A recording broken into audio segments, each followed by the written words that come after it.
এটা আমাদের প্রতিষ্ঠিত হয়েছে 2014 সালে এবং 2014 সাল থেকে চলছে আমাদের ধারাবাহিকতা। আমাদের ছাত্রদের নিয়ে কাজ করে। এটি মূলত এটা ছাত্র কল্যাণ সমিতি এবং এটা ছাত্রদের বিভিন্ন যেমন হচ্ছে যে বিভিন্ন বৃত্তি, যেমন ছাত্ররা যখন কোনো রকম যে কোনো সমস্যায় বিকলে আমরা হচ্ছে এটা সাহায্য করার চেষ্টা করি এবং প্রতি বছর আমাদের একটা পুরো আমাদের চাঁপাইনবাবগঞ্জে যত ছাত্রছাত্রী আছে তাদের নিয়ে একটা আমরা পিকনিক করি, বনভোজনের আয়োজন করা হয় এবং এই যে রমজানের মাসে একটা ইফতারের আয়োজন করা হয়, যেটা হচ্ছে তারই ধারাবাহিকতা আজকেও যেটা এই অনুষ্ঠানে আয়োজন করা হয়েছে।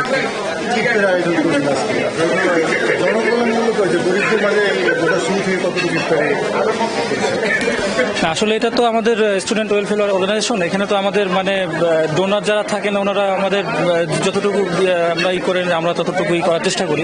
এখন পর্যন্ত আমাদের ওই এটা আসে নাই যে আমরা আমাদের ওই লেভেলের ফিনান্সিয়াল স্টেবিলিটি আসে নাই যে আমরা এখনো ওই লেভেল পর্যন্ত সাহায্য করতে পারছি। আমরা আমাদের মতো করে আমাদের ভিতরেই সীমাবদ্ধতায় আছি, সীমাবদ্ধতা আছে আমাদের ভিতরে। আমরা চেষ্টা করছি আস্তে আস্তে আমাদের ফান্ড রাইজ করা। যদি ফান্ড রাইজ করতে পারি তাহলে অবশ্যই আমরা করবো। আমি মোহাম্মদ গোলাম আজম, সভাপতি, ঢাকাস্থ শিখ ছাত্র কল্যাণ সমিতি।